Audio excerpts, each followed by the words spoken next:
Alright, ladies and gentlemen, we are here. Let's turn the camera on so you can see me.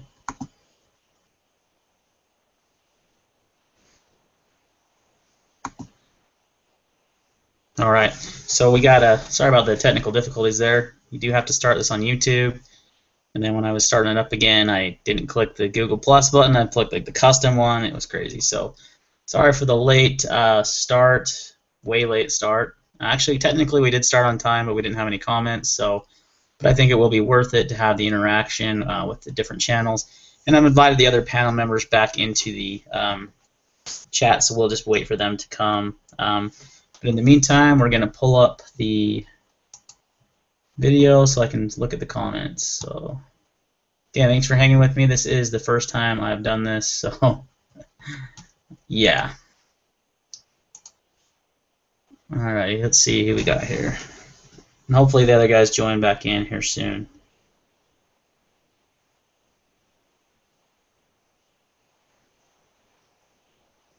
They sure make this thing pretty complicated between Google and YouTube. You think they would simplify that a little bit, but they don't.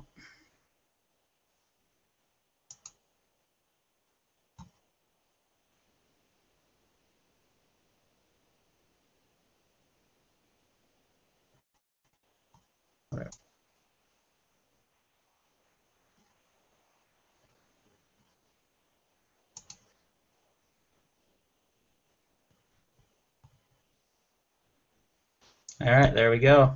Now I can see the comments. Hopefully the other guys. So, apologize to everyone. Thanks for sticking with me, though. First time doing this, so there's a little bit of a learning curve there. And I don't see anyone actually in the comments, so hopefully everyone finds it. If not, they'll understand that.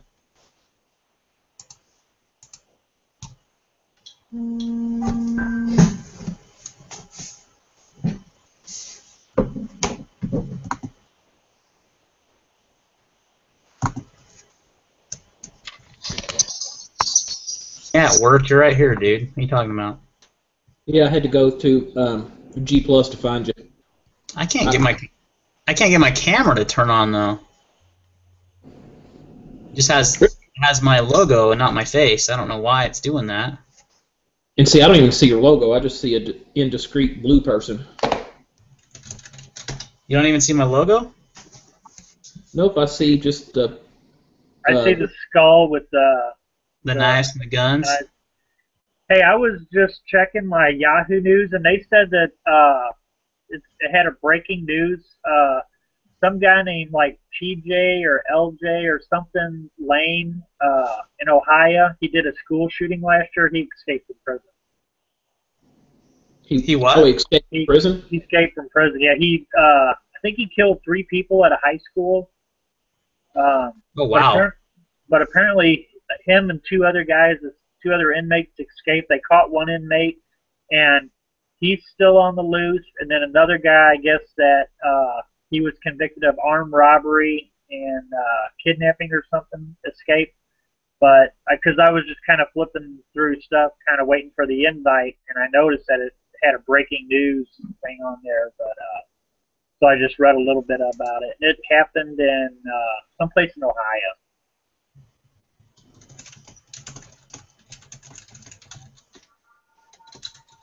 We're getting a couple few. We got 2 viewers now. Oh, what a disaster! I'm supposed to text a lot of people and tell them when we're back. Okay, yeah, dude, that'd be awesome. I was gonna. My phone literally was ding, ding, ding the whole time we were off air. Well, that's good. At least people are wondering where we're at. I invited like a ton of people on my Google Plus, and a bunch of people said they're gonna come, and they're probably like, "Where's this video? It's not even on there." Yeah. So I'm gonna send out another Google Plus message real quick, and you know what though? It's just part of the deal, right? It's just silly that you have to start on YouTube to get the comments to work. I mean, that's just silly, but whatever. Yeah, we had issues when Texas first started it. Oh, did we have issues? My goodness. Yeah. Well, when I went to go, it's actually pretty easy to do, but when I went to go do it on YouTube, I didn't, for some reason I thought it would default to Google Plus, and it didn't. It defaulted to some YouTube streaming thing, and then I had to install some program, and I was like, what? And so it went live, and there was all these people in the comments, but you couldn't see me. I couldn't invite you guys. I was like, what the heck? Yeah, like I clicked on the other video, the little short one, and it had 15 comments on it. Yeah, we already had comments, and I was like, oh crap, guys, we gotta leave. So I don't know if that video is still going. I think it stopped because I think it was like 8 minutes and seconds. Well, hopefully we got 4 viewers now, and hopefully we get some more. And Let's do a roll call. Who do we got? Bush Hunt's here listening tonight. Is that Bush Hunt? He's doing some editing, so he can't be on the chat. And we've got Just Ducky. What's up, Just Ducky? Yeah, I'm not familiar with that person, so that's cool. We got someone new. Yep. Well, here, I'll give my text message shout-outs. We had Cotton68. We had Is he working? Yeah, he's working. Okay. We had Bush Hunt. And I sent Brian McCown a text, Knife text, a text.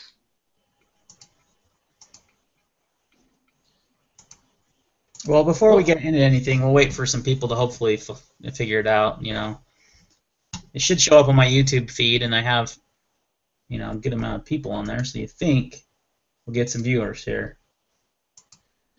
I'm texting the Ammo Mafia right now. Let's see if we can get them in here. Yeah, they said they were going to come originally. It's just silly. You got to do it that way though, because it's so much easier to share the video on Google Plus than it is on YouTube. Whatever. Yeah, I don't know nothing about it. And I can't. My camera's still not working. It's not picking me up for some reason. Yeah, I'm Can you still seeing the skull. click on like Metal Trooper's nose, and then like it'll bring an option up. You know, just click in the middle of the screen, and it should bring an option up to where you can turn your camera on and off, and your mic on and off. Yeah, it's on. According to that, it's on. But it's not. Yeah, I think it has something to do with, let's see here. I've got this cameraman thing here on the side. I'm not sure what this is, so maybe this will make it work. Oh, good times. Good times. Oh, we got SA Survival Man's in there in the house now. And we got the Peachy Prepper also. So we're getting some viewers in here. What's up, Peachy? SA Survival Man just won my 3,000 subscriber contest. Yeah, I saw that. Pretty sweet. Yeah, the redraw, that was a disaster too. Judas Priest. I've been having bad luck with technology lately. 555 Gear, he won the grand prize, didn't he? Originally in the first drawing, I had to do a redraw. Because Bush Hunt pointed out when we did it on live, it didn't put his name in there. It didn't have Jedi's name. It didn't have Cotton's name. And all those guys sent stuff in for the contest. I think Hancock was on there. Yeah, I was on there once instead of however many times you're supposed to. Been on there like 5 times. So I re-added everyone's names, ran it, you know, make sure you guys all got your entries, and then, funny enough, Bush Hunt ended up winning third prize. Yeah, so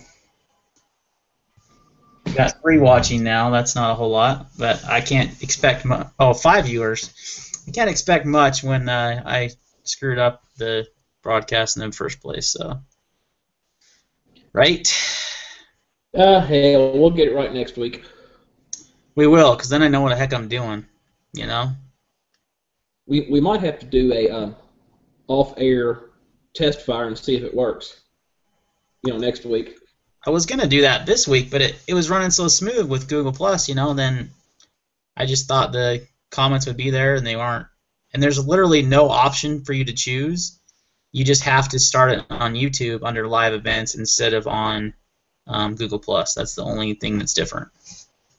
See, I don't have a lot of luck with Google Plus. Everything I do on YouTube gets transferred over to Google Plus, But when I try to work via Google Plus, I just have all kind of trouble.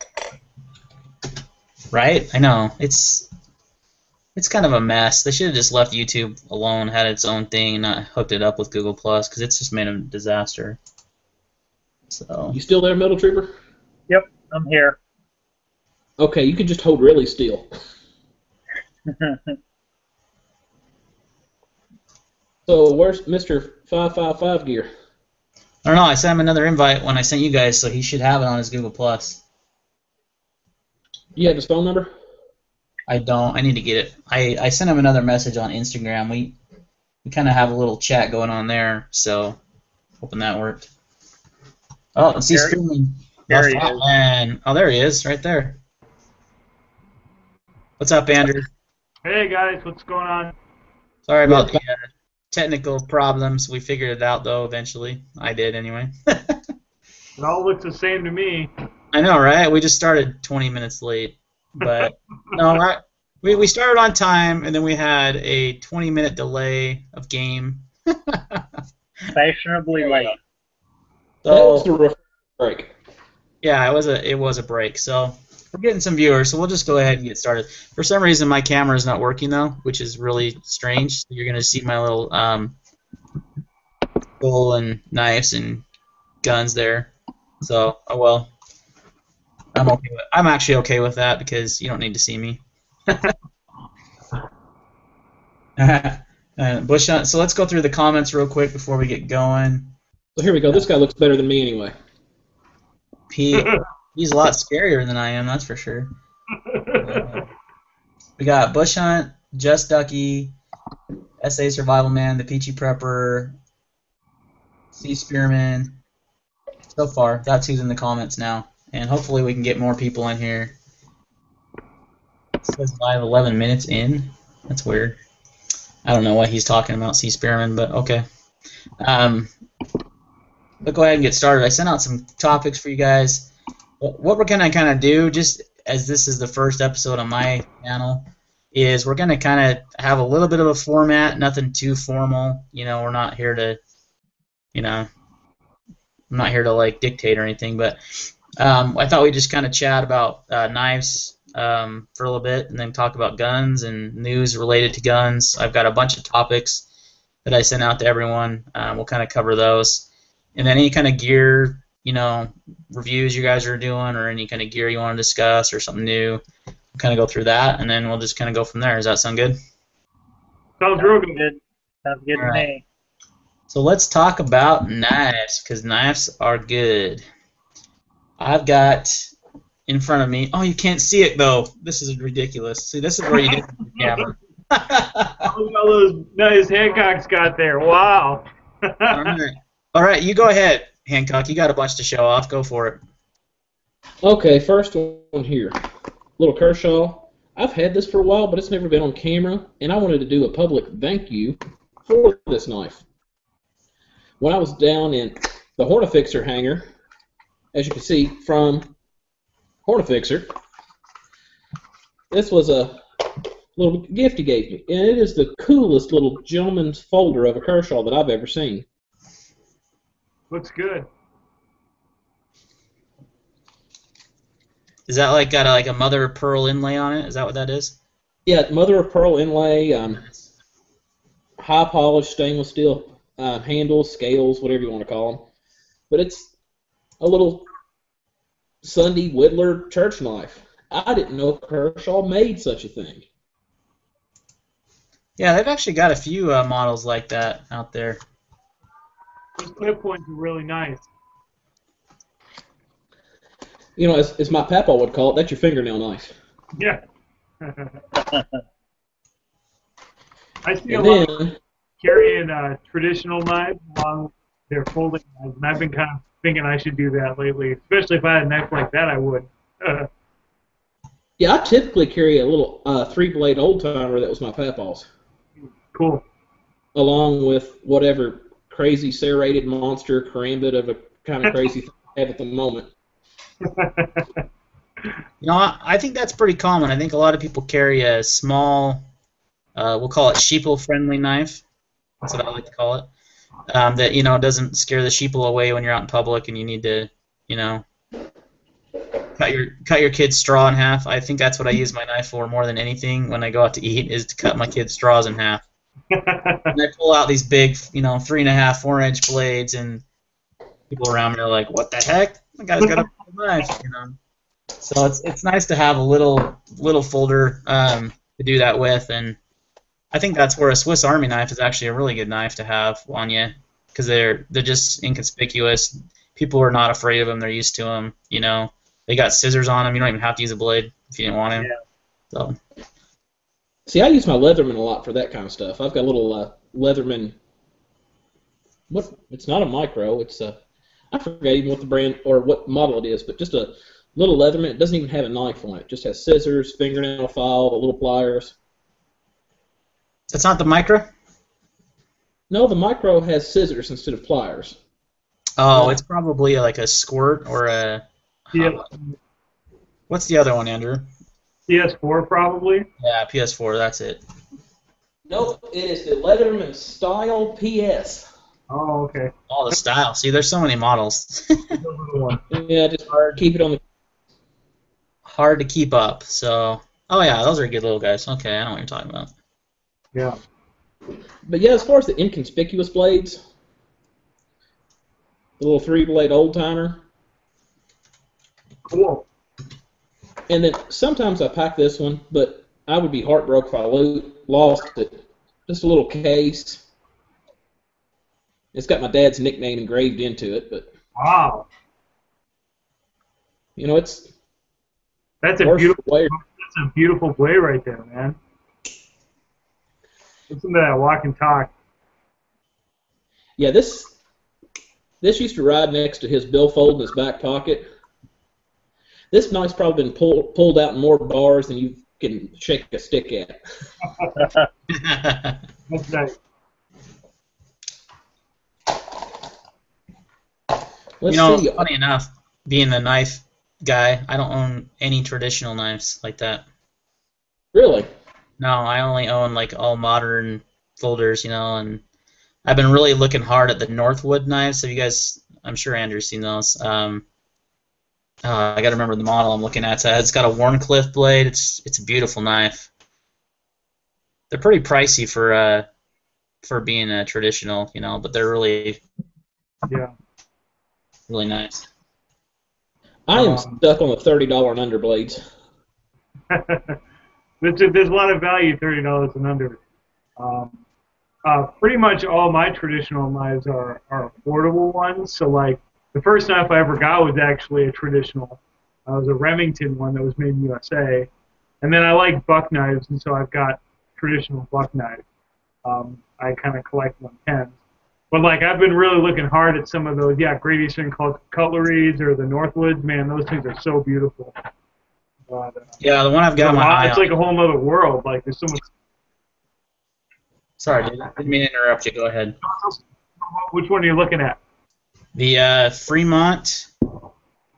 Fremont Jack or? Yeah, it's got the Wharncliffe and the OD Green linen micarta. It's just. Yeah, that OD Green is sick. That's so nice. Yeah, it's a beautiful knife. I mean, it's $130, which compared to some of the other folders I have is not that much. But for some reason, I have a hard time spending it on a traditional knife. Yeah, I know how you feel. It's weird. It's like I'll throw down $200 on a ZT any day of the week. Well, not any day, but you know what I mean. I don't have any problem doing that. But I look at that. I've been eyeballing it forever, and I'm like, geez, that's a lot of money for that. It's kind of funny. It's like me, myself, I've been looking at the 50-year anniversary of the Buck 110 for 6 months. It's a $40 knife. I should have picked that up 5 months ago. Yeah, But I see that all the time at Walmart, and I'm like, how to get that? And I never do. I dropped $200 on a 50th year Ruger 1022 without even batting an eye. Why not get the 50-year knife? They're the same year model. They both started in '64. That's funny because I got the Buck 50th right away, and I've been trying to talk myself into getting the 1022. So I know exactly what you're talking about. Yeah. This is the only buck knife I own. Is that the Bantam or? Yeah, it's the Bantam BLW, and it's got the little skull pattern on it. Oh, cool. Yeah, But, you know, I just I was did showing this to my mom earlier, a and she liked it. And she went on Amazon and ordered 2 of them in the pink camo. Oh, wow, that's nice. So you got some other new stuff there, don't you? You had a new Spyderco recently, didn't you? Yeah, I was playing with it on our last chat, but I've never actually shown it. First and only Spyderco. Is that the Tenacious? It is the Tenacious, and I've recently, like an hour ago, just ordered a set of scales for it. Oh yeah, well, from where? You know, I would actually have to get off the chat and look at my email. It was through Amazon, but I forgot the seller. Oh, so they're selling custom scales for the Tenacious on Amazon now, huh? Yeah, believe it or not. That's kind of cool, actually. I got They say they're rosewood, but I think they're the fake rosewood. Oh, that's cool. Yeah, I need to get into traditionals a little bit more too, and get me a couple more of those. I've been eyeing that Fremont Jack for a while. I think that's probably the one I'll get if I do get one. Here, you want this one? What is that? It is a very old copy of a buck. I've got this whole basket of knives over here that I've just been practicing sharpening on. I think I've got one of those. It actually says a bullet on it, made in Pakistan. Yep, I think I got one just like that. Made in Pakistan, huh? I mean, I got a lot of knives made in China and Taiwan, but nothing in Pakistan. Oh, this is kind of irritating. I can't have my camera going. No, I'm serious. There's just a whole basket full of junk. I see a lot of like hemostats and like surgical tools made in Pakistan. So I don't know if it's like a surgical stainless that they use. Because when I used to do body piercing, and I know a lot of my No equipment kidding. yeah. Back when it was just starting, like this is like probably 90, 94, I think, is when I was doing it.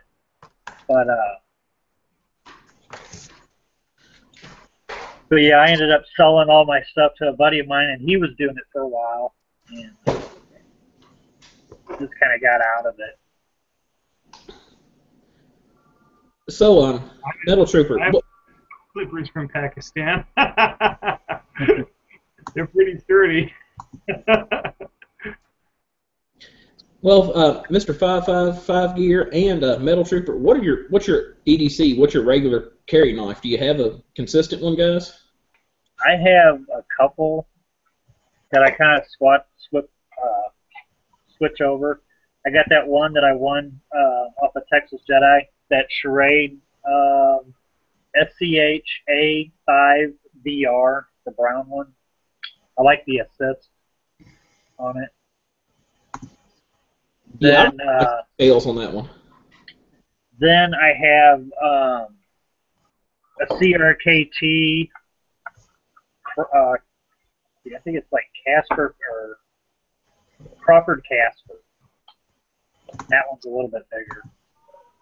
And I won this one from French Sniper on one of his guns. But I really like this one too. How big's that one? I'm not sure. The blade's probably close to 4 inches overall. Let me see if it's got the specs in the box. Nope, it sure don't. I thought I had them somewhere, but apparently I don't have them no more. Looks pretty big. Yeah.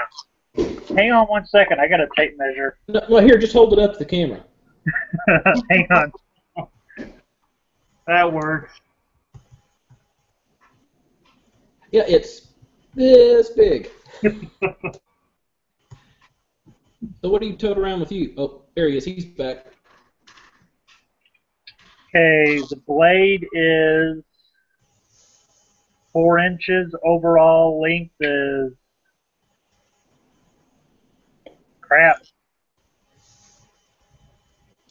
about 9 almost a 9 1/4. That's a big one. Yeah, that's. I knew it was big, but I never never really measured it.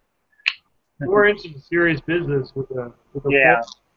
Well, I think that's the limit on legality on folders in my state. I'm not positive, Okay. but I have to double check that because I live in Illinois and I know some of their laws are different. I know we're not allowed to have automatics. We can own them, we just can't carry them. That's true in Iowa too. Yeah. I just found that out last week actually. Because I got a buddy that's he's real big into knives and that, and he collects them, but that's all he does. He just collects them. He don't take them out or nothing. You know, you brought up a good point talking about legalities and what you're allowed to carry. If you have your concealed carry permit or pistol permit or concealed deadly weapons permit is what they're called in my state, are you allowed to carry bigger knives? That's a good question. Yeah, No, I I don't. don't know.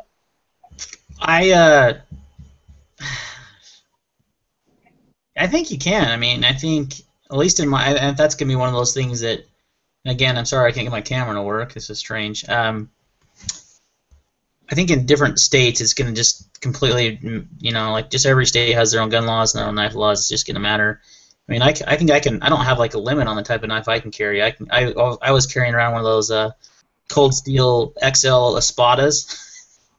Things like 5.5 inch. I think it's a 5.5 inch or maybe a bigger blade. It was a monster. I was carrying that sucker around. Well, hell, I was carrying this for a while. And it's...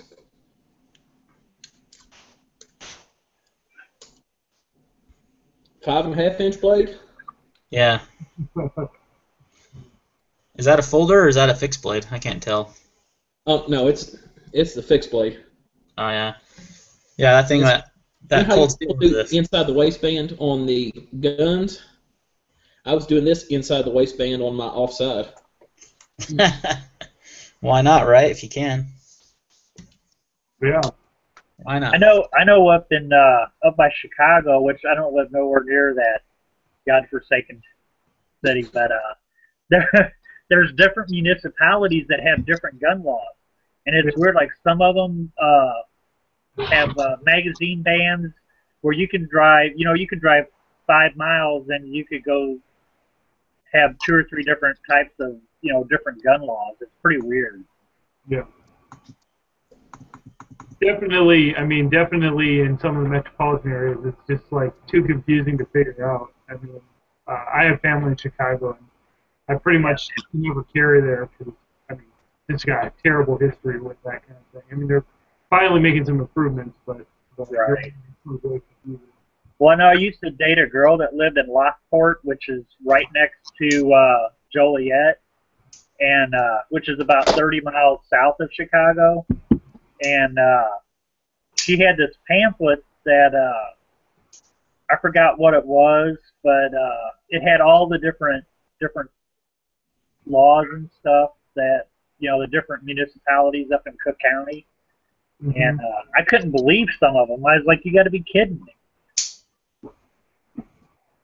But I'm more southern Illinois. We're a little bit more gun friendly down here. I think it's pretty much, You're the middle trooper, right? Huh? You can't have all those AKs if you don't have gun-friendly laws. I would have them anyway. I hear you there. I hear you. I just wouldn't be telling nobody. What about you, Andrew? Anything new for you, knife-wise? The Apostle P channel did a review on the Mini Tough Light, the Cold Steel. Yeah. So I actually ordered that just today, so I'll be getting that in the next couple of days. That's the most recent knife I ordered. But I've been carrying this knife a lot. I got it with me. This is a Spyderco Domino. I'm kind of a Spyderco guy, so I like my Spydercos. I got quite a few of them. I probably carried an Enduro more than any of them, but recently just getting into knives on my YouTube channel more and just kind of getting back into collecting. I've been carrying a lot of different Spydercos, and this one's really sick. It's really nice. It's, second Spyderco flipper, CTS XHP steel. I put a low riding clip on it that is really nice, Casey Lynch clip. But really happy with that knife. I think it's pretty sweet. Yeah, I've had a Domino. I reviewed that knife when it first came out. When it had that just a black checkered looking scale that I wasn't very fond of. And then I like that blue carbon fiber that they have on it now. I think it's an improvement. I mean, I don't really get why Spyderco does some of the weird patterns like it. Just, I don't see the appeal of it, I guess. Because people like me buy oddball crap. I suppose that's true. Yeah. But it's one of those knives where I've been trying to talk myself into a Sebenza recently, and every time I hear this thing, I'm like, I really don't need a Sebenza at all. Like, this thing, I mean, titanium frame lock just, like, really nails it. What are the redneck or hillbilly Sebenzas called? The Muran Su or Suran Mu? Come on, C. Spearman. Sanremu. Yeah. Yeah, Chinese. Just buy you 2 of those and call it good. I have a Sanremu. I have one called the 605. It's actually an in-house design of theirs, and it's amazing. Like, it's really little. Like, I think it's a 2 1/4 inch blade or something. But yeah, the 605 has like amazing ergonomics. And I mean, I think I paid $10 for it, and it's like the best $10 knife I ever purchased, like hands down.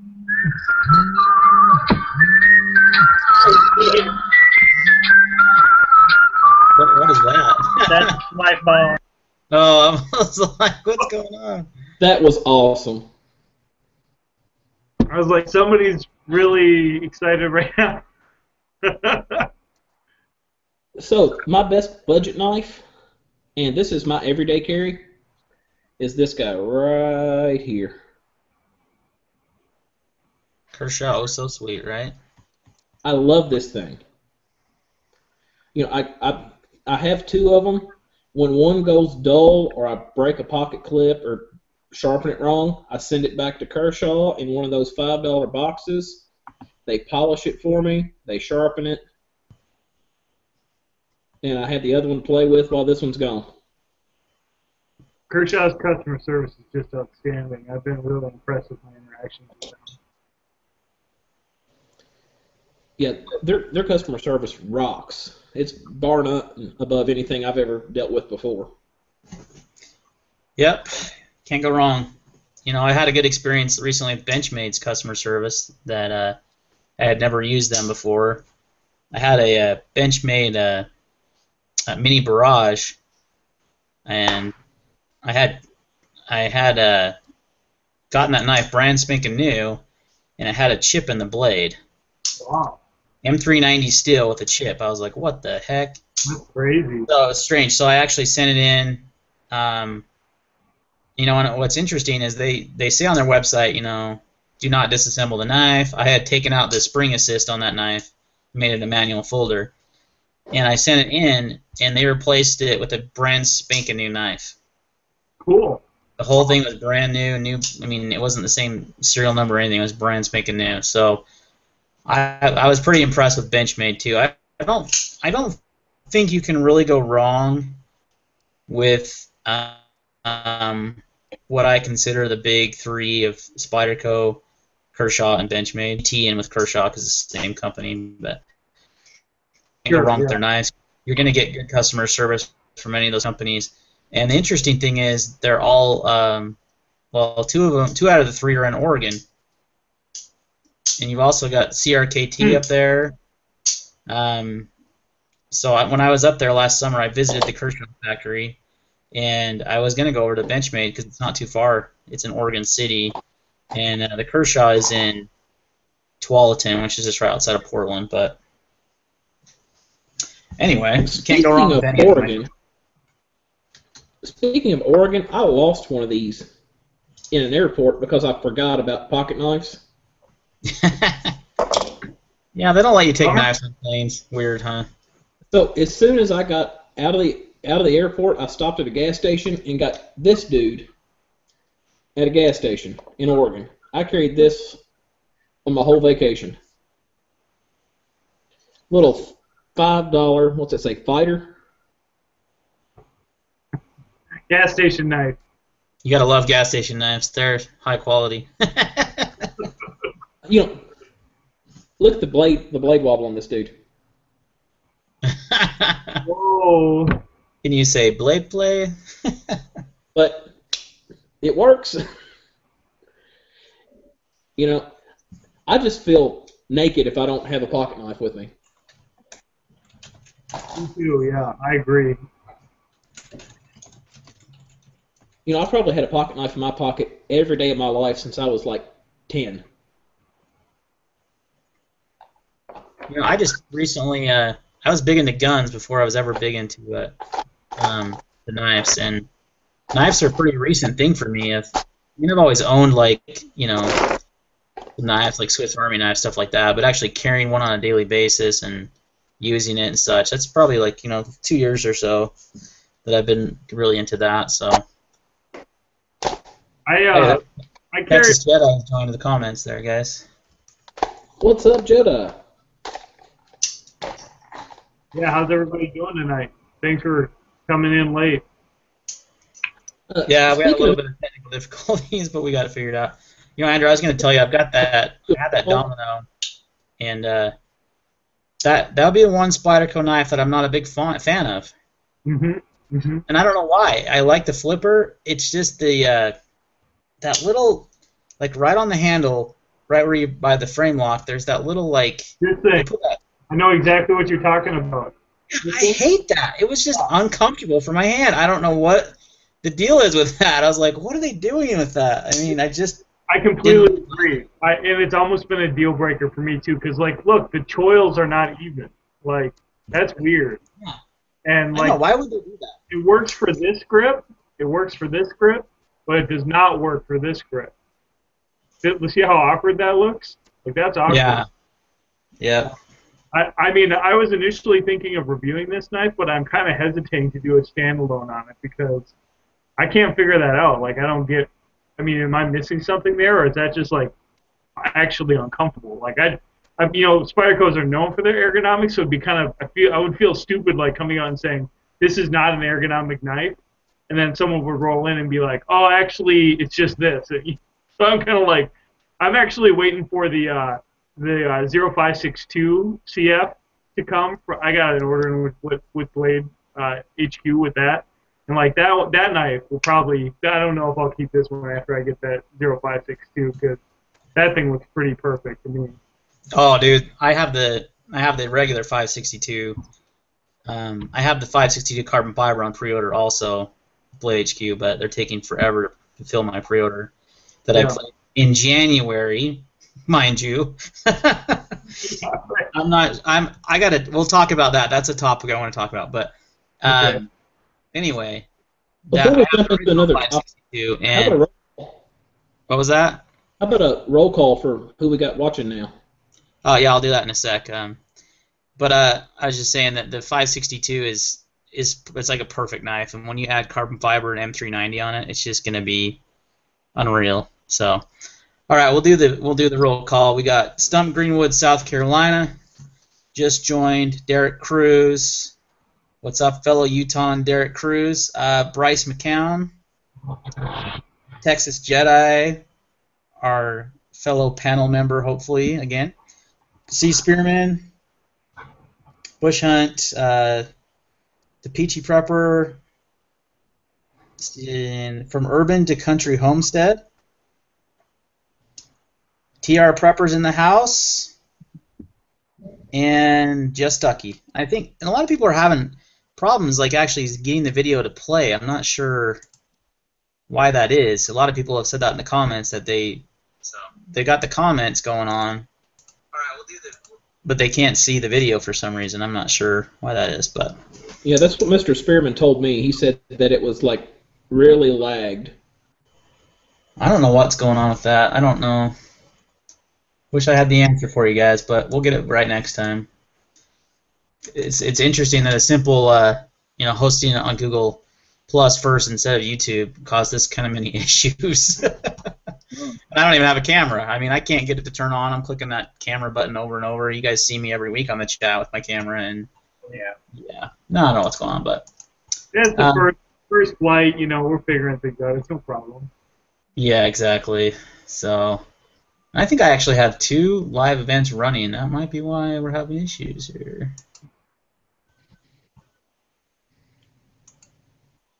Yep, that's probably what it is. That's interesting. Because I've got it hosted on Google Plus and on YouTube, looks like. Well, can you cancel the first one? Yeah, I'm actually trying to do that right now because it's not the one there's no video attached to it. It's all just comments, and that might be what C. Spearman was talking about. So let's go. We'll try to get that canceled. See, now I see live now. I don't even see that one anymore. I just see the one on Google Plus. So that one must not be running anymore. But I wonder if the comments are still running over there. And that's what we're seeing over here too. That would be interesting. I don't know how else to say it. This is strange, but whatever. Ever since Google took over YouTube, they've made it really fun for us, haven't they? That's why Webster's needs to add the new term Google screw to their dictionary. See, now C. Spearman said that he can see. So I actually said in the comments just to go on my YouTube channel, and you should be able to see the video right at the top. And so... yeah, Metham88, thanks for joining the chat. My camera, for some reason, is not working, so you'll never see my face tonight, which that might be a good thing for some of you, right? But it's part of the Ammo Mafia in the house right now. Hey, Metham, where's Rob at? I texted that dude. He never texted me back. And I can't see comments, so somebody will have to tell me if he replied. Yeah, I can't see comments either right now. Yeah, me neither. Can't? Are you guys on your computer? Yep. I know that you are, Andrew. I'm on a laptop. Yeah, you should be able to open up another window. Just go to my channel and click on the video and just make sure you mute it so we don't hear the sound. Then you should be able to see the comments. That's what I'm doing. I've got it on a whole different computer. Okay. Yeah. So I did get that part down right. Of all things. I'll check. But actually, last topic, I guess. Well, let me talk about Nice a little bit. I can't show you anything because the camera's not working. But I did get another Gale Bradley just recently. Oh, cool! Wow, good for you. The one complaint I had on this knife, and I wish I could show it to you. You'll know because you had it. Is how difficult the lock is to disengage. Oh, for sure. Yeah, it's deep. The guy I bought it from, he actually cut out that area right there and dremelled it down and sanded it. It looks really good, and it doesn't have that issue anymore. Wow, sweet. It pretty much fixed that issue with that knife. I love it. I've had this knife. I had it before, and I just loved it. I'm not sure why I ever sold it or whatever. I traded it away or what I did with it, but Is that the sound of it locking up there? What's that? Is that the sound of it locking up right there?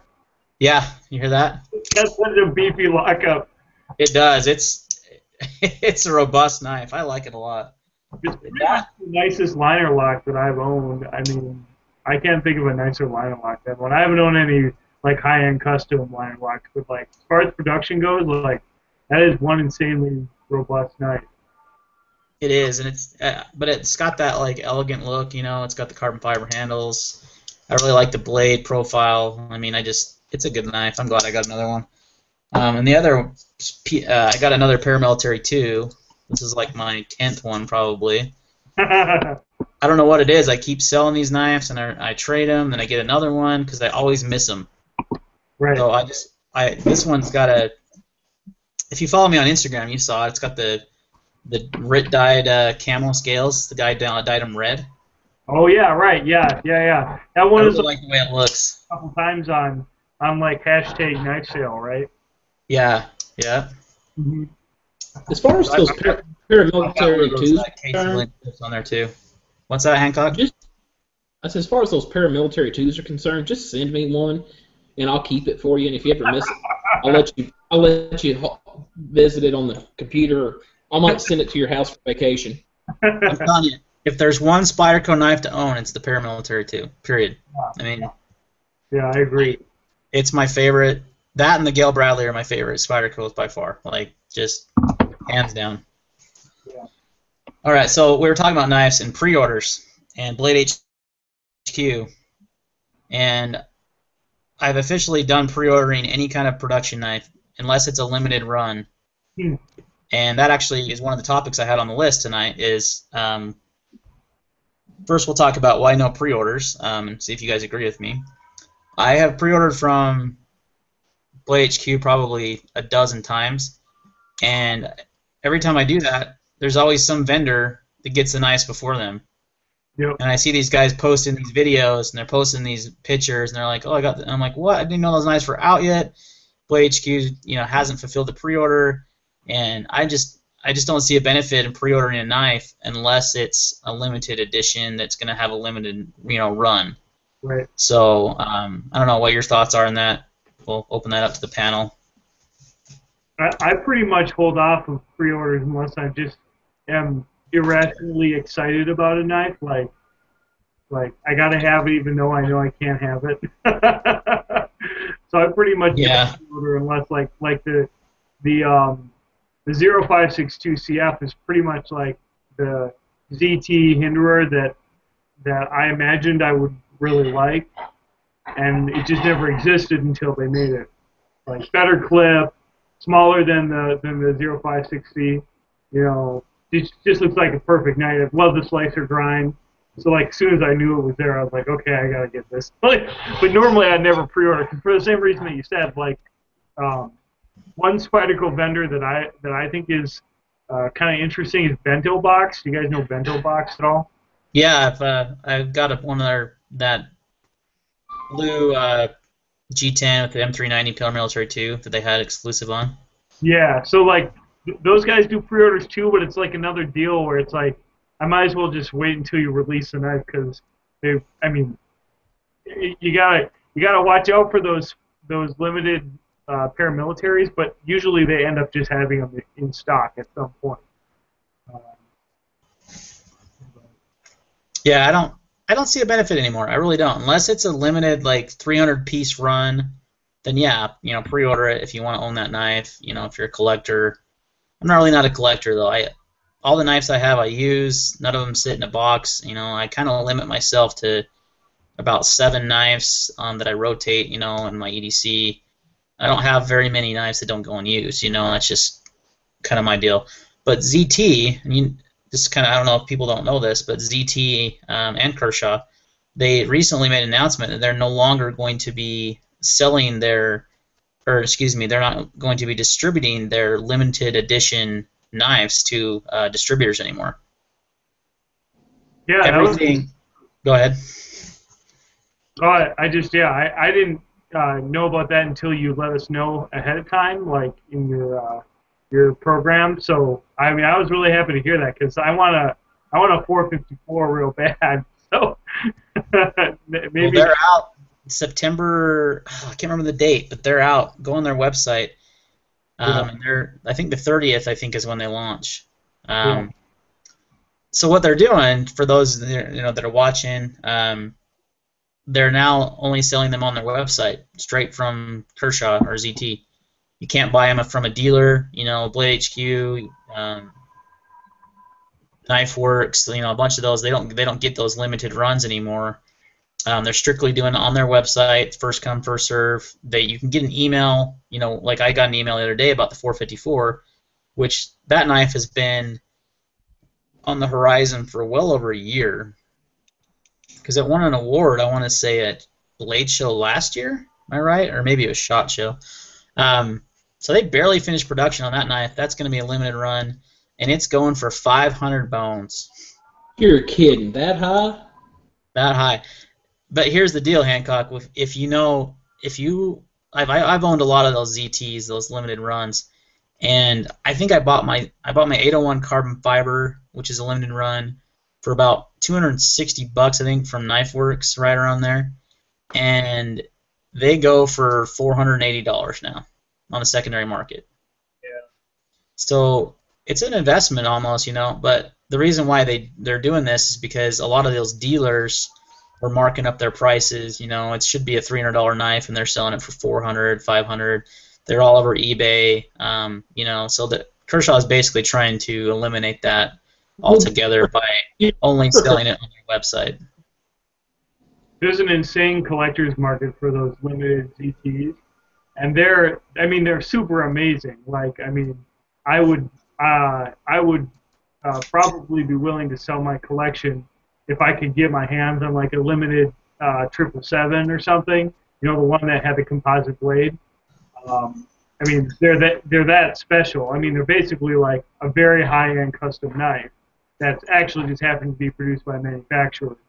And so there's a huge, insane consumer demand for it. Like, because ZT is a well-known, established company now, so it's not like it's just a niche.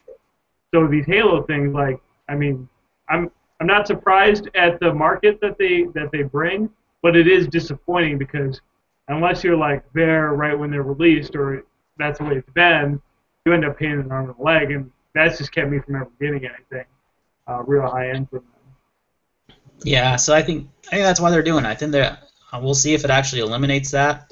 But I know the Kershaw Ruby, which is their 40-year anniversary knife, that's limited, is going to be on sale soon also, and it's selling for a pretty price, and it's actually under the Kershaw brand, not ZT.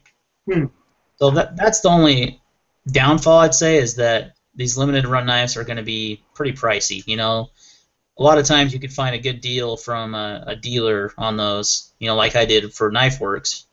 If you look at the price people are paying for those, there's nothing less than $400 out there, you know. So the new one, the new ZT392, has got my eye big time, which is the Hinderer Eclipse, basically. Yeah. And they're calling that a factory custom. Yeah, very interesting. Very unusual, actually. I mean, I've never seen that before. A factory custom. Like, that's a new term that they're bringing to the industry. So. Yep. So. I would buy an Eclipse based on the fact that you can buy. Looks like identical ZT. I mean, I don't get why you buy an Eclipse unless like you're getting like a hand ground blade or something. Like, I mean, no. If you follow the forums, I don't know if you're on the Blade forums or USN a lot, but you'll see a huge influx of those Hinderer slicers now for sale. Because you can buy a ZT one for $200 right now. You know, for the LMAX blade, and then the M390 is only a little bit more, and it's basically to say it actually flips better than an XM18 because it has an actual detent and bearings, you know, and you're just seeing a huge influx of those for sale. And I've owned a Hinderer, I've owned an XM18 3.5 Spanto, and at the time I had a 561 and a 550. And I actually did a video on my channel about this, and I compared the two, and I just thought, I don't see the point of owning this Hinderer that's twice as much or more on the secondary market when this ZT, designed by him, does the same thing. And the 392 is almost, and I think it's identical to the Eclipse. Like, I don't see any differences, you know, in it. I don't know. Which is crazy. Like, you're talking about, like, the hardware being the same. I mean, obviously, all of the dimensions and everything are identical. So, I mean, just being made somewhere. It's basically like an Eclipse Mid-Tech or something, except it's being made by ZT. And, I mean, it seems like you're getting real close. I mean, it seems like only a diehard collector would choose an Eclipse over that, to me. I mean, if you're going to be using that knife on a regular basis, and that's going to bring the value down, why would you spend more on a knife? I don't get it. Yeah, I just don't see why you spend money. Yeah, I don't get it. And, you know, Rick Hinderer's in a win-win situation because, you know, ZT is paying him a ton of money to use his designs, and he's still going to have his cult following with his, you know, his actual Hinderer knives. So, and he does customs, you know, that you don't see a lot of out there that, you know, people pay a lot of money for. So I think it's a win-win situation for him. Definitely. Kind of like, I mean, the Emerson thing with Kershaw was a no-brainer. I mean, especially with like the wave patent expiring, I guess. I mean, just one of those things where it was a smart business move. And I mean, like, if I had the money, I would probably get into collecting some of these custom makers, just because it's a unique thing to own something that's handmade. And I can see why guys are into collecting Hinders. I mean, he's got a very interesting way of marketing his knives, and they're definitely a product that's gained a lot of influence in that circle, that level of knives. I mean, Hinders are very well respected. So like, I get the whole like why you'd want to own a Hinders thing. But yeah, it's just interesting. I mean, I wonder if we're going to see more of that. You know, like, can you imagine like a Sebenza ZT coming out or something? Like, it would blow people's minds. I mean, Yeah. are we going to see it with Rexford, for example? I mean, like, you know, we've got a very entry-level Rexford. To see a ZT Rexford, the way that it's impossible to get a custom Rexford, like, I think that'd be very interesting. I mean, obviously there's the one Rexford, what is it, the 5... Beta 1. Yeah. Beta 1, thanks, yeah. Yeah. But, like, I'd like to see, like, an Epicenter, and I know that Boker Plus has their Epicenter, but, like, let's see something like that. And, I mean, you're really getting into interesting territory. Yeah. No, that would be great. And I think maybe they're doing that with Rick as a maybe a trial run to see how it works, and I would love to see them do that with Rexford because I really love Todd Rexford's designs. So yeah, that would be sweet. All right.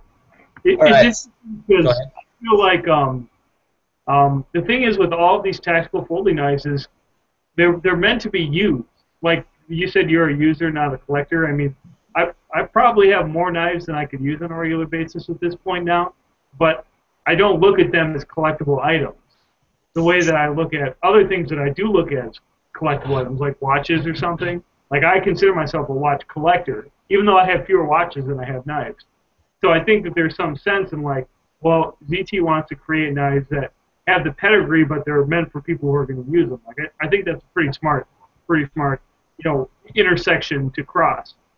But anyway, yeah, sorry, what were you saying? Oh, nothing. Looks like Hancock dropped off the chat, so he probably had internet issues. So let's do a quick little shout out for anyone new in the comments here. Shout out Metham88. TR Prepper said it got him working. Live for Wild. Thanks for joining the chat. Yeah. Jack Trades is in here. HNRE42. So some new guys. So we're getting a decent amount of views considering the debacle we had to start this chat.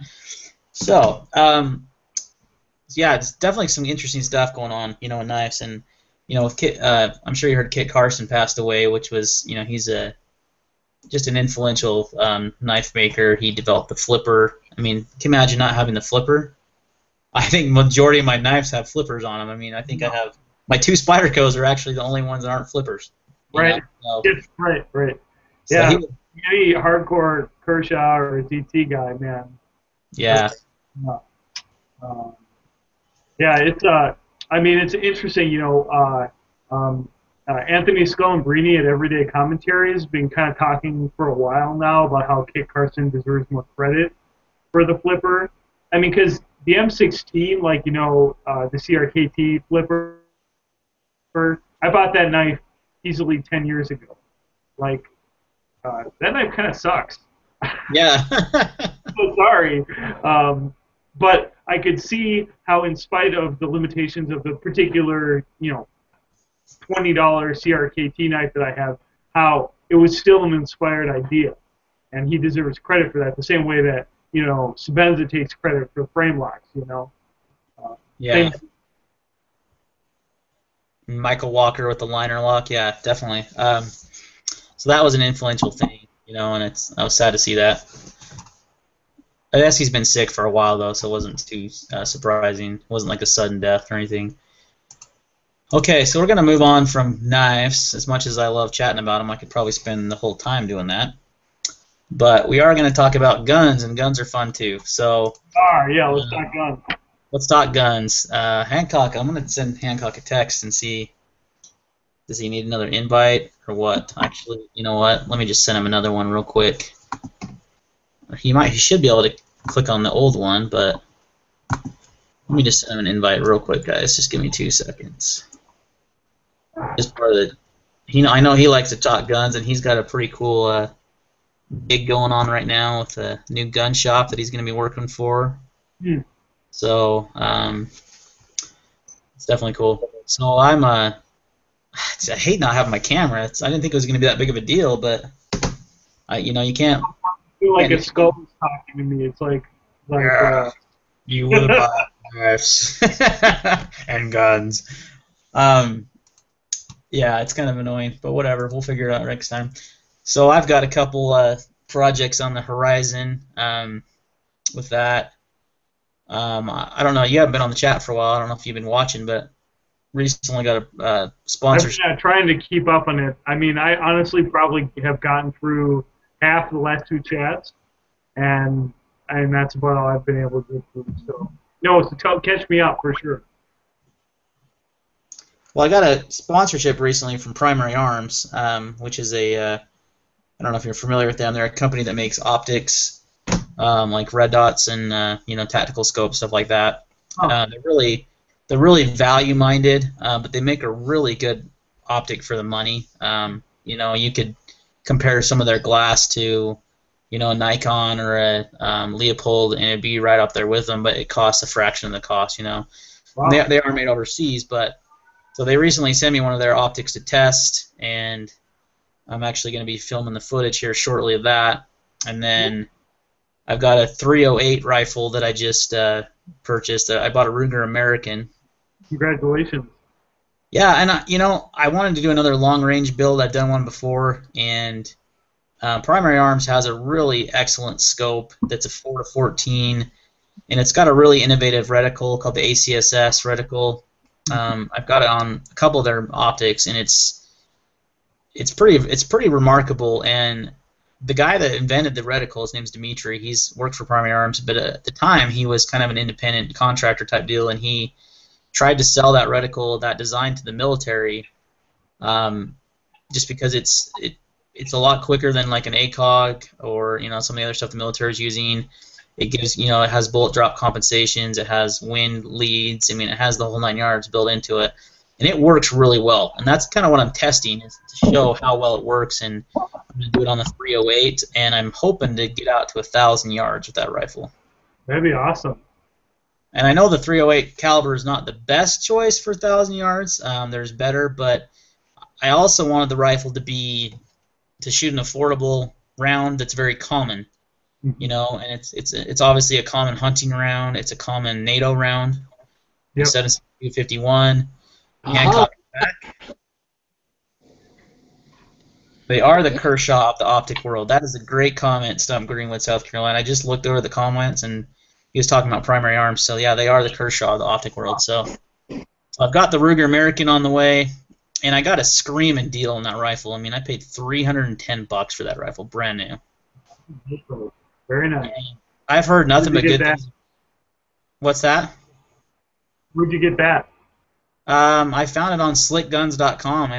That's where I find a lot of my ammo. They have gun deals on there, and I saw the deal, and it's a really unique camo pattern on it too. So I've read a lot of good things about the rifle. I was going to go with the Savage Model 10, but I had a little more limited budget with this build, and so.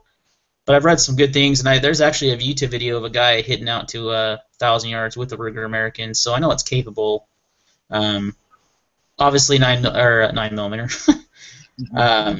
I saw C. Spearman post that, that's why I said 9. 308 is definitely around that the military uses still in a lot of their snipers, so it's a good round. It's not, I'm not going to go out and shoot competitions. All I'm trying to do is ring a steel plate at 1,000 yards. That's really what I'm trying to do, But this 308 is on. Go ahead. That would be fun. Where will you go to get that kind of long range shooting in? I know. Here's the deal with living in Utah. We've got the desert everywhere. Okay. And there's some areas we just go out to the desert and you just range out 1,000 and you do your shooting. I mean, I don't know if you watch Nut and Fancy's channel, but he's from Utah. Who's he? Just kidding. Maybe I'll invite him to come on the chat sometime. Just kidding. I don't even know him, but Yeah, it's TR Prepper says 308 is what they use at Camp Perry at 1,000 yards of the open sight. So it's definitely a capable round. But he shoots out in Utah. And he shot very long range. There's a lot of areas. I know the late Boy Scout. I don't know if you guys follow his channel. He actually was going to try to stop by the channel tonight, and I wouldn't doubt that he tried, but the whole link was screwed up. So, but I'm gonna try to get him as a guest panel member here because he's a really good guy. He's here in Utah and he's shooting out to like 700 or 800 yards. He invited me to go shooting with him just recently for some long range stuff. So it's definitely capable. I'm gonna start small. I'm gonna try to hit 5. Consistently, and then move out longer and just. But pretty excited for that build. So that's going to be here. The rifle should be here Monday. The optic will be here Friday. And I've already got some of the other stuff, the bipod and some of the other stuff I need. So got some match grade ammo on the way from Midway. I had a big sale on 308. Kind of all the timing just kind of fell together. Awesome. That's great. Do you have a Mosin? Do I have what, buddy? You have a Mosin gun. I did. I just sold it, actually, because I needed to raise some funds for this 308 build, and I actually sold my... I'd be more than glad to send you a bunch of ammo. I'd like to see how a Mosin does at distance. Because I've only got to shoot mine up to about 150 yards. The caliber is very capable, and so are the rifles. It's just... It's going to be very difficult compared to a modern sporting rifle. It's just going to be a lot more difficult to do. Yeah, see, I got a Mosin, but I don't. There's in Illinois I don't even know if there is a range that can go out that far. I'm lucky to shoot, 200 yards, because I got two 308 rifles. I got an FAL, and then I've got a Setme CETME, and I'd like to try to get a little bit of distance shooting in them, but I can't. But well, you just come out to Utah, dude, and I'll take you out the desert. We'll that would be fun. Yeah. Yeah. So, and that brings up kind of another sponsorship I just got, and thanks to Bush Hunt actually for turning me on to these guys. Grizzly Targets. I know they sent him a steel target recently for some of his videos, and so I reached out to him by email, and they're actually sending me two. One 12-inch gong and one 14-inch popper target that auto resets. Wow. And all I did was email them and ask them, hey, I'm doing this long-range rifle build. I have this YouTube channel. I'd love to review your products, And they're sending me 2 targets. It's like $400 worth of targets. Wow. Yeah, I was blown away. That's impressive. So that's... Email. I'll email them for some targets. That sounds awesome. Dude, Bush Hunt did, and I said, well, why not? I'll just try, Because they're a smaller company out of Florida, and I think they're just trying to get their name out there, and they just asked me to do an in-depth review, and I said, of course, That's why I contacted you, because I want to review your plates, and and I needed some to hit out. I have some 8-inch plates, but at that kind of distance, they're going to be pretty hard to see and pretty hard to hit. So you want something a little bit bigger. So yeah, we'll see what happens. We're going to start with 500 and try to work our way out there. So, what's going on with you guys? Anything new, Metal Trooper? I know you got a new Polish parts kit, didn't you? Yeah, I got a Polish underfolder parts kit, and probably I was gonna buy the receiver flat and the rivets and the barrel and all that, but with this whole thing about possibly them wanting to ban body armor for civilians, I went ahead and bought a pair of level 4 plates for my plate carrier. Wow. So that's probably a good idea. I've been thinking about the same thing. I've been wanting to do it for a while because I've got a plate carrier, but my plate carrier only has the soft Kevlar that's just for pistol rounds. But with that and these level 4 is rated up to 30-06 armor piercing. So, because when I talked to the guy, he said actually with the Kevlar I got, he said I could have went with a level 3A plate, but I was like, screw it, I'll just get the 4 and just have the extra, the extra. I mean, it's a little bit more weight, but it's a little bit, it's more protection. It's good. That's a good idea. I don't have any body armor, and for some reason, the thought of purchasing body armor is like weird to me for some reason, but yeah. At the same time, it makes a lot of sense because I have, a chest rig. I have the guns. I mean, you never know if you're going to need the body armor, right? Yeah. Yeah, it's kind of like one of those things. I would rather have it, not need it, than need it, not have it.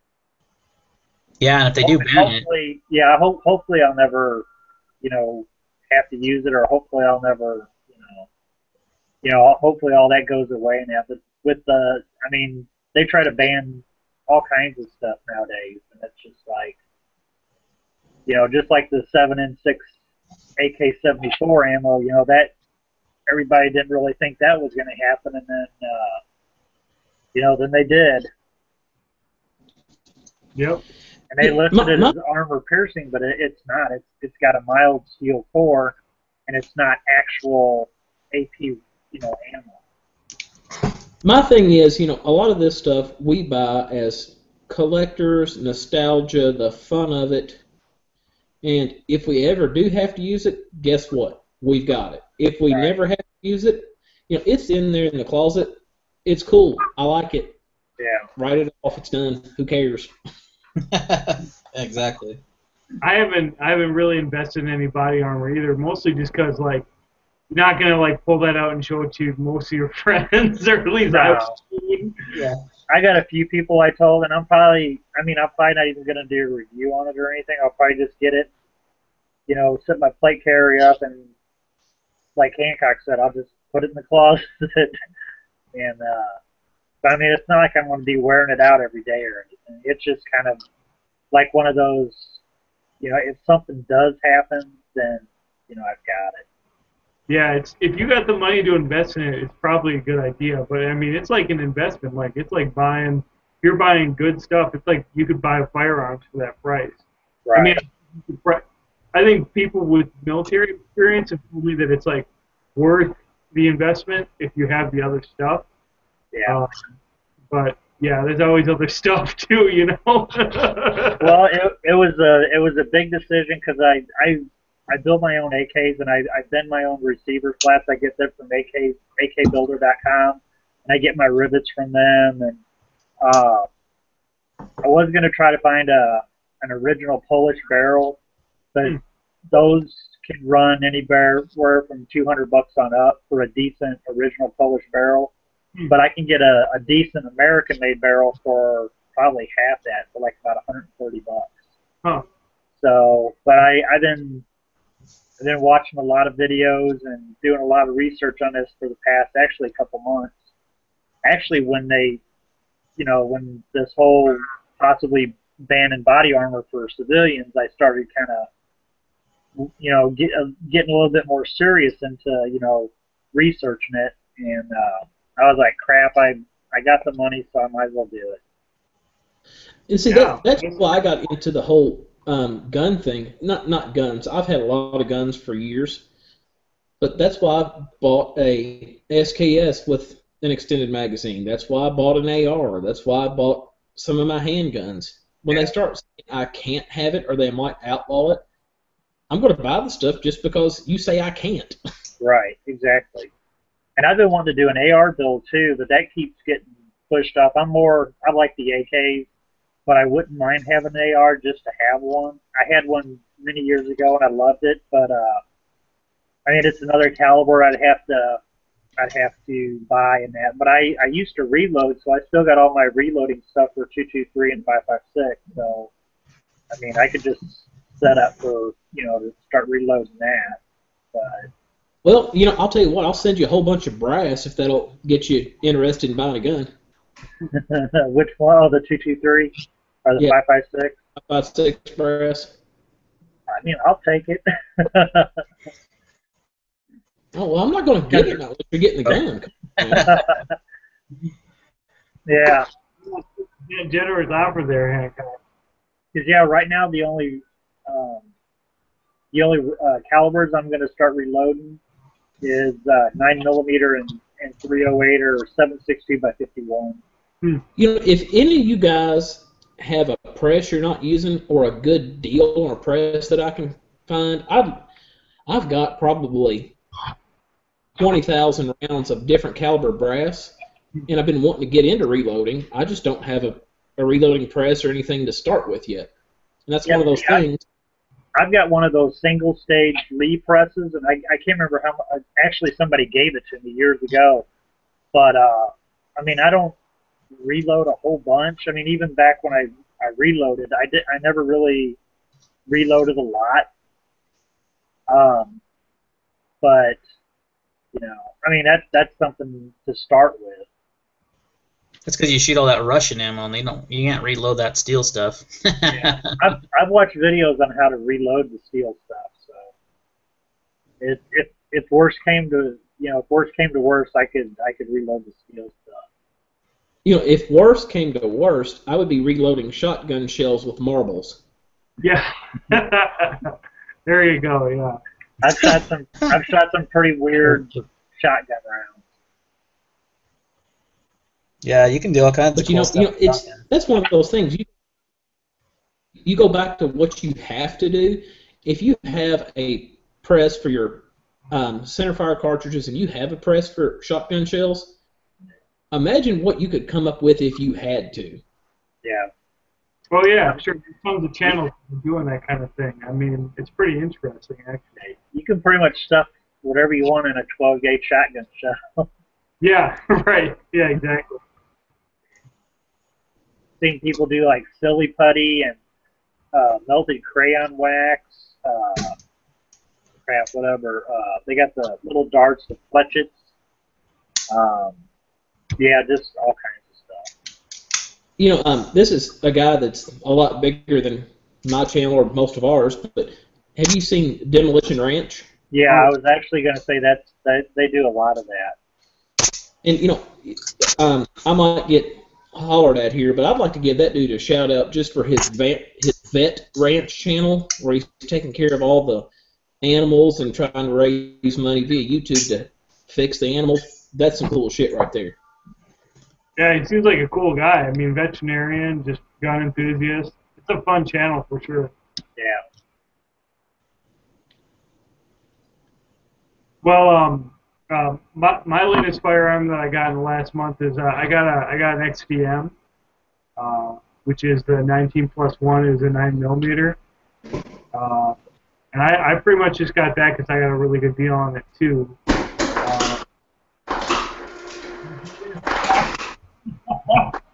I think Hancock's having some difficulties there. Oh, that would be my ice maker. I'm getting a new glass of water. Oh, okay. Sorry, guys. No worries, bro. Yeah, the XDM's a great gun. I've shot one of those. I have the XDS for full carry. Yeah, that's pretty sweet too. Yeah, you know, I just got a good deal on it, and I've got some other home defense firearms, but I was kind of looking for something that I could probably put in a biometric safe just in the closet by my front door, and I mean that you hopefully you never need the 19+1, but it was it's just a gun I've enjoyed shooting. I mean, it's kind of a piece to shoot. A gun that big in 9mm is just like, I mean, it's like plinking with a 22 or something. Like, it's pretty manageable to me. So anyway, it's just been on my radar, and I'll probably be doing a review of that at some point when I get some more rounds through it. I mean, you can shoot a lot of ammo with that gun. Just you fill up 4 clips or something, or 4 mags, excuse me, of that, and you're done at your range. Like, I mean, you could fly through ammo with that gun. Yeah, seriously. I mean, 2 mags is almost a box right there. So. Right, yeah, exactly. So, yeah, I've been kind of watching what's been going on with the Ukrainian firearm situation pretty closely, and been looking at my local gun shops for any imported AKs, and pretty much all they've been carrying now is is Century Arms stuff, the C39s. I think that's what they call it, C39s. Is that right? Yeah, That's that's the American made AK, right? yeah, it's a milled receiver. Actually, that's supposed to be a really good rifle. I've been really impressed with the ones that I've seen. I mean, Jaeger shot 1,000 rounds through one of Yeah, them. I was gonna say he did 1,000 rounds nonstop, and he had that one minor issue, but that was because he didn't have the mag inserted all the way, so it wasn't really the gun's fault. But yeah, they burned through 1,000 rounds consecutively, Yeah. and that was pretty impressive. Yeah, that was a fun video for sure. I mean, that was not. They did that in real time, and it didn't take them more than 15 minutes to go through those 1,000 rounds. It was crazy. Right. Yeah, because they had all the mags preloaded and everything. They had a whole table full of them. Yeah, that was cool. That was nice. The main thing I've been getting ready for though is deer season is coming up in Iowa, and so the latest thing I got actually is I got some optics too. I got a 3x9x40 Rectile. And I'm trying a different brand. I had a Nikon Slug Hunter before for I used a Savage. It's a shotgun, 20 gauge shotgun. It's called a 220. So I didn't really actually like the Nikon very much. So what I changed was, do you guys know the website Sierra Trading Post? You ever heard of that website? Yeah, I have. Yeah. Well, like I get their newsletters, and they had a 50% off sale recently on a bunch of their stuff, and so I got a 3x9x40 BDC Rectile scope for $45. I mean, like that's like a third of what I paid for the Nikon. So I haven't even got it sighted in and stuff, but that I'll be really interested to see how that works because I mean a decent sized scope for a shotgun is normally pretty expensive. So I'm usually not super interested in value items because a lot of times I feel like corners are cut, but this was one that got really high reviews, so it'll be interesting to see. Do you guys have any Brunton stuff? BRUNTON? There's a brand I'd never even heard of actually. Yeah, I've never heard of that. Yeah, you should do a review, see how it holds up to that recoil, that gauge. Shotgun recoil is pretty tough, so if it can handle, I mean, even 100 rounds or something like that, I'd be happy with that for sure. I mean, Well, talking about shotgun recoil and new acquisitions, this is my newest acquisition right here. what is it? I can't do it. I have a Remington 870, Oh, I do. and I got a stock and forearm kit for it back for Christmas for my wife, Okay. and couldn't put the forearm on because I didn't have a tool for the forearm nut, like spanner wrench style thing that's inset. Yeah. But one of my buddies made this for me, and now my 870 is complete with its new forend. Oh man, the video just went out. I can't see it. Oh, well, that's crummy. Can you not see it? Can you see me now, or? Yeah, I can see it. Yeah, I can see it. Oh, there it is. Yeah, you're back now. See, That I was- got my new stuff, my butt end and pistol grip on it, and the new little Blackhawk forend. Wow, nice. So my old hunting shotgun is now turned into my stay the heck out of my house gun. Good was- choice. Good. You know what? That's a good. I'm gonna use that as a leeway into one of our other topics. We're kind of getting close to being on for. It's almost 11. Yeah. Yeah. I had a text message. I'll say this real quick. It's from Brian McCown. It says, "You guys are doing great. Keep it up. I'm traveling early in the morning, so you all have a good night." Well, we appreciate that, Brian. Thanks for watching, Brian. Next week will go even smoother, and I should probably have my camera working, I would hope. But that shotgun for home defense brings up what I kind of wanted to cover. Something I want to cover on the chat every week is I want to talk about some positive, aspects of guns, because all we hear in the media is negative, negative this, negative that. But what about when guns save people's lives? When guns, really help people? And that's, why I sent you guys a bunch of articles to look at, and there's so many shootings, or not shootings. There's so many instances where people use their firearms for self-defense, for home defense. You just don't ever hear about them, And that's why I sent you a bunch of these things. I mean, there's one in Minnesota recently. He actually was the person was I believe it was a domestic assault is what it was. So the victim was able to defend themselves with a firearm and actually didn't kill the guy, I don't believe. Oh yeah, he is dead actually from a gunshot wound. So this victim was being was a domestic assault, probably a male and a female is what I think it was, and she was able to use a gun, to save her life basically, or at least prevent herself from getting serious bodily injury. Yeah. That's one example currently, and she's not facing any charges, which is, sometimes if it was just in California or New York, you'd have serious legal issues, I think, involved with the shooting. It's in our great country. They have protect the. Go ahead, Andrew, or whoever that was, that metal trooper. Yeah, because a lot of times the victim ends up going to jail. I was going to say, a lot of times in some of them states, the victim ends up going to jail. Because they defended themselves. Well, I know in a lot of municipalities it's protocol that if there was ever a homicide, not a murder, but a homicide that resulted out of self-defense, that person would probably be detained, and there would be an investigation that would happen and stuff. I mean, it's I think the tides are turning a little bit because at least I have a few friends who are cops, and it's obvious that when good people are able to protect themselves, crime is less. It's just it's pretty much an axiom that if the citizens are equipped to defend themselves, then crime is more difficult, right?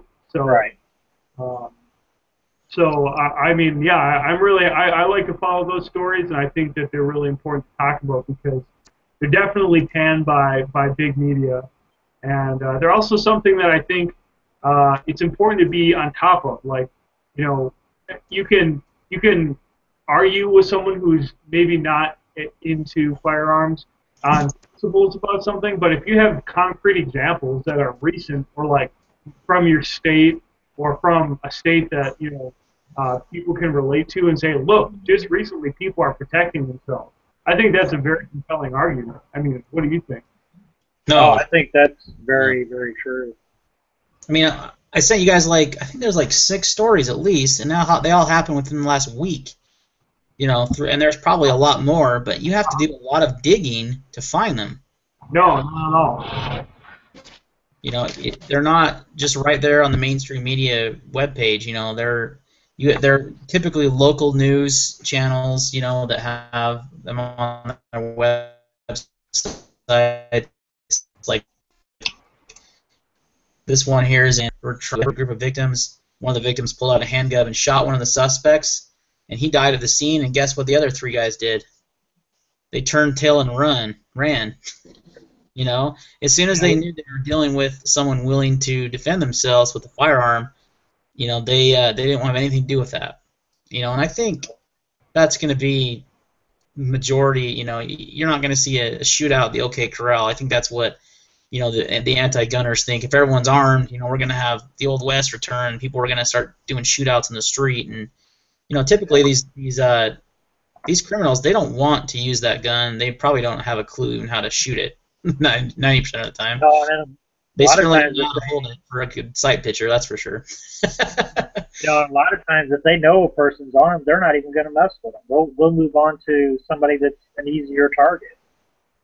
Exactly, and by arming yourself, having a concealed carry gun or having some sort of defense like that, you you take yourself out of that equation a lot of the time. You're not going to be a victim because they're not going to want to have to deal with that. You know, that's why my state has probably the lowest number of home invasions. I would be willing to bet it's one of the lowest in the country because there's such a high level of gun ownership here. I mean, I bet there's a gun in every house in my neighborhood. I'm not even exaggerating. Yeah. And so there's not home invasions because when there are, the local news, usually reports that the home invader is dead. So, criminals, they don't try it because they don't want to die. Yeah.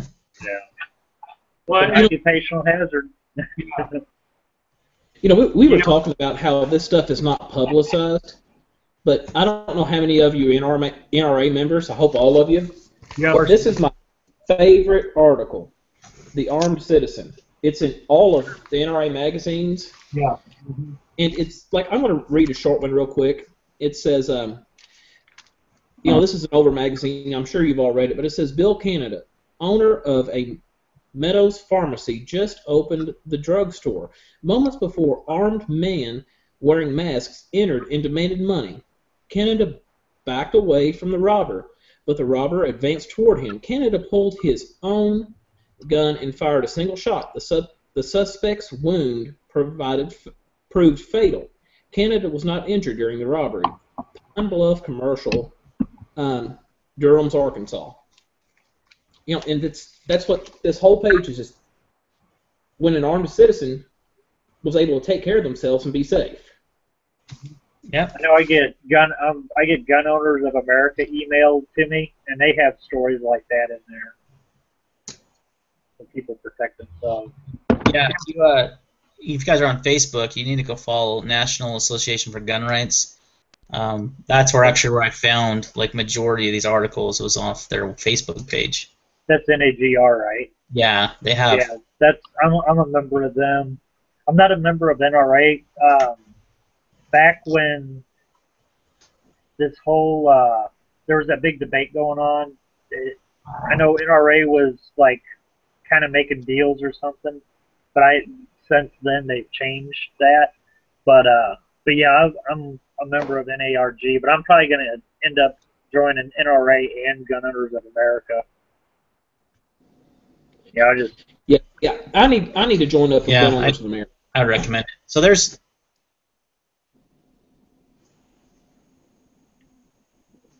and I wanted to talk about. We're short on time. I think we're going to end soon, but this one was kind of. I want to talk about this because I want to get you guys' opinion on this and the situation. It was a St. Louis couple. They basically, this 17-year-old man confronted their daughter after she steps outside of their house to go to her car. It was two guys, 30-year-old men, held a gun to the girl's head, and they used her as a shield as they entered the family's home. And they also had a small 5-year-old child inside the home. The girl's father and mother witnessed the abduction, and they both went and got their guns, which I love. And when they entered the house, the father fired several shots, hitting both men. So they actually, and both of them, let's see, Johnson, one of the guys died at the scene. The other one was wounded, but was able to escape. And then he had his brother take him to the hospital, which was kind of dumb. But I guess you're going to die if you don't. So that happened in St. Louis. St. Louis, yeah. So what's interesting, what I wanted to talk about, is these men had their daughter as a shield, basically. It's that whole training where you shoot the hostage target and not the, or shoot the bad guy, not the hostage. You guys ever done anything like that before? Yeah. Drills, yeah. It's been a while. That's something that I need to practice at, but it's been a little bit of a while since I've done that. But that's such sketchy situation because what if one of those shots hit his daughter? Yeah. And he, there's not a lot of details in the article about, his kind of training, his background, but, you've got to be pretty good and pretty confident in your skills with your gun to make that shot. And, when it's your loved one that's in the line of fire, that changes things dramatically. And it, ended up good. The girl was fine. One of the guys died. And the other one, like you said, was Yeah, that would be a tough decision. so went to the hospital. What would I do if someone broke into my home and grabbed one of my kids and had a gun to their head? You know what I mean? It's something to think about. A lot of us would be quick to say, "Oh, I'd shoot that mother in the face." It's like, well, it's a whole different probably story what when I would that's do. actually there. I mean, that's a whole different story when it's actually happening to you. Some of these Do you people have say, training? yes, I would shoot them in the face, but how many of us have missed a target by 3 inches, and that would be then your daughter's face? Yeah. Exactly, and you're in a high stress situation where you're at the range and you're shooting, and you're not in a high stress situation. You're calm, you're relaxed, and then you still miss. Yeah. So add that high stress situation. So when I was down, I've actually done a few pistol courses at Front Sight. They're down in Nevada. It's a big training. It's probably the largest firearms training institute in the country as far as there's a number of people that go down there. And what they do is they take you through a hostage type scenario where it's almost like it's actually a home invasion, and someone kicks the door down, and you have a instructor that's basically like clipped to your body with like a carabiner, and they're yelling in your ear the whole time, getting your heart rate elevated. They're screaming, they're swearing at you, and then you're in this situation where someone kicks the door down in this house that you're in, and there's a target, and they've got a hostage. And that there was actually, I think, 2 hostage targets. There was one target where it was like an innocent bystander, wasn't armed, and so you had to not shoot them. But that's the kind of training that you really need to have, and I highly recommend people doing it, because I was pretty stoked when I finished that simulation. I actually got headshots and all the I was pretty stoked, and it was a lot of fun. But at the same time, it gave me confidence that if I was in that situation, that I could do it. But that's something you need to practice, and it's kind of hard to practice. It's hard to get in that that gets your heart rate going, get that stressful. Someone yelling at you, because even though the guy was yelling in my ear and he was I didn't feel. I felt it was stressful, much more than just shooting at the range. But and he made the shot, and it said he fired several shots. So I don't know if he just got lucky, didn't hit his daughter, or if he was really well trained. I mean, it's just something to kind of think about. So when you go to the range, well, he might have hit him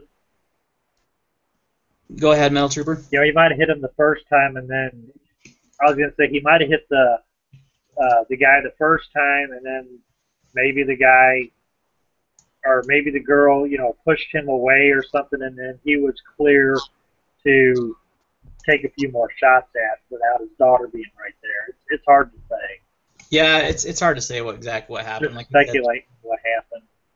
Yeah, the article didn't give good detail as far as that's concerned, but maybe the guy wasn't very well trained, but it was one of those acts of a higher power that gave him the clarity to do what he needed to do to protect his family.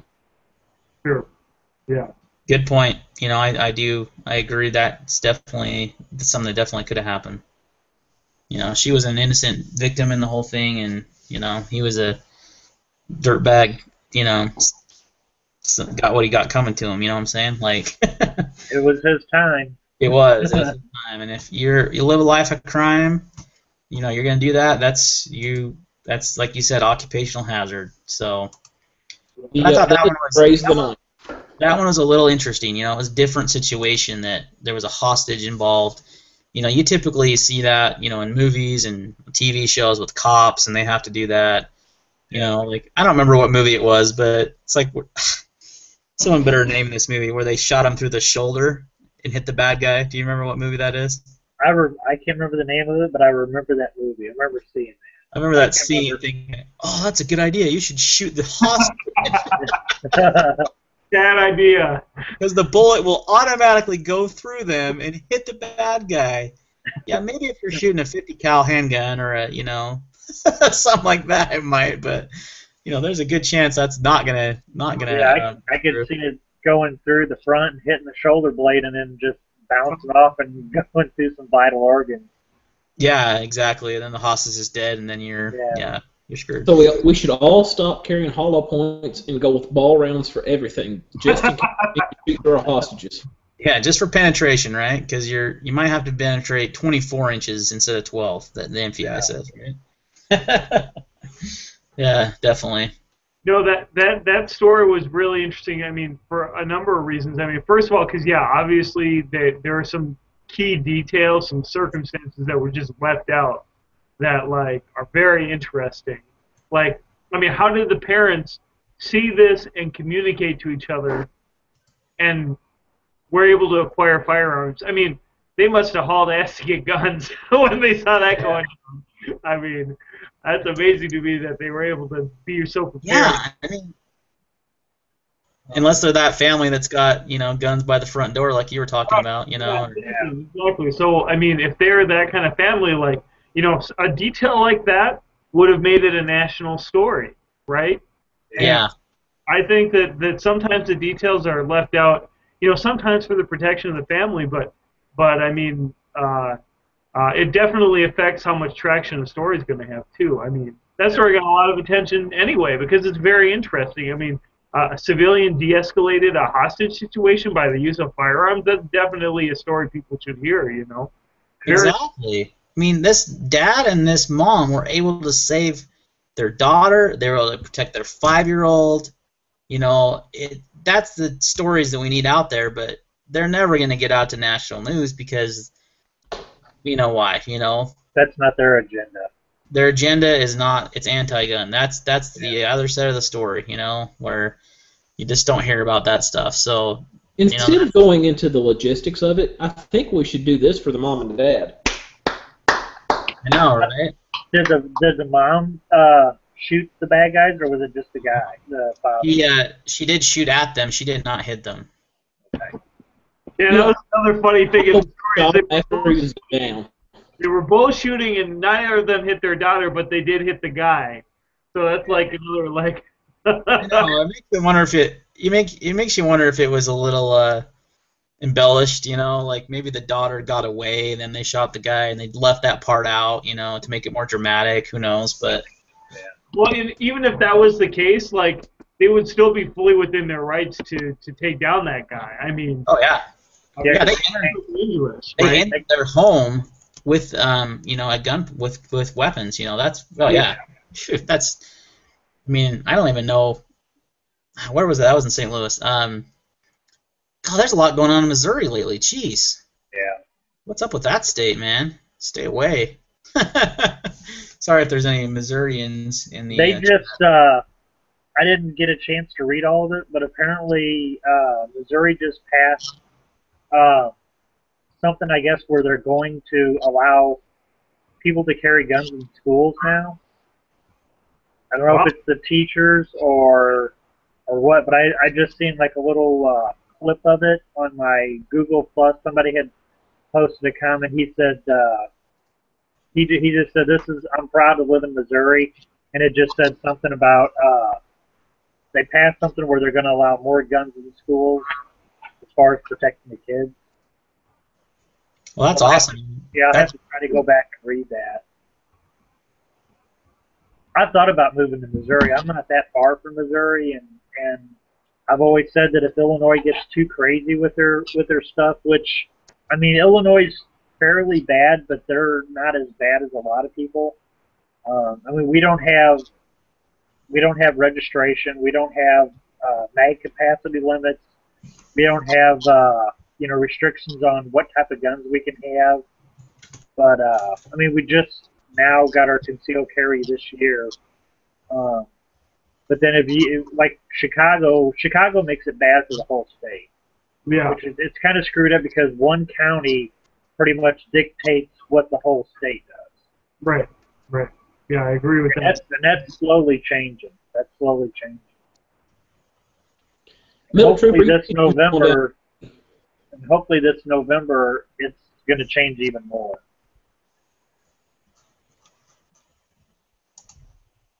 Yeah, we can all hope the for way the change. lines are going, it seems like things are going in the right direction. I mean, the more that concealed carry weapon permits are accepted, and the more that reciprocity becomes commonplace, I think that that's going to create a lot more. That's going to be an inroads to more civilian rights. Yeah. Because I know I've had, in Illinois, we have to have a FOID card, which is a firearm owner's identification card, and I've had mine since, I was 18, or I can't remember, I've had it forever. But I know when they had passed the law to allow concealed carry, there was a record amount of people applying for their FOID cards, and my FOID card had expired, or my FOID card was getting ready to expire. It was about a month. And usually when I renew my FOID card, I'd have it in 2 weeks. Well, I renewed it, and after I found out, long story short, it took me 5 months to get my FOID card renewed because of all the backlog of all the people applying for FOID cards. Bureaucracy. Yeah. Yeah, it's like after I took my pistol class and turned everything into the sheriff's department, it took me 6 months to get my CCW permit back. Yeah. Wow. And I had talked to a few people about it because the Illinois State Police is the one that does all that. And they said they only had 4 people working on it, and they were only working on it like maybe 4 or 5 hours a day. And I was like, really? I would think that, with all this, this huge influx of permit applicants, that you would, put other people on that to kind of speed up that process. It's a very clever political tactic to leave certain gaps understaffed. Yeah. I mean, why not hire more people and create some more jobs? Yeah, and I know Illinois, Illinois is one of the biggest corrupt states as far as the government goes, and it's, the state's broke, but, supposedly they got all this millions and millions of dollars coming in from lottery or, some of the boats, gambling boats and stuff, but we're broke. And where's the president from again? He's from Kenya. He's from Kenya. Wow. Yeah, well, guys, I think getting down on views here, and it's been 2 hours since we were supposed to have started and scheduled, so we'll do a final shout out of those in the comments, and we'll probably wrap it up for tonight. Driver of All says, evening, folks. He's leaving. Brandon Ferguson joined the chat. And then we had our others, Stump Greenwood still in here, She Spearman, a couple of guys hanging around. So next week, guys, we will get this done right, and we'll start on time. And considering the technical difficulties and a little bit of stress that added on to me, I think the chat went pretty well. And I want to thank everyone for coming by. And someone said 555 looks like he's posting for a mugshot with the wall behind him. That's good stuff. So, all right, y'all. Thanks for stopping by. We'll see you next week. Same time, same channel, and see you next time, guys. Stick around. We're gonna go offline, but don't leave quite yet. Yeah. Thanks, everybody. Thanks, everybody. Y'all have a great evening. Yep. Appreciate each and every one of y'all. Hope to see y'all next week. Take care.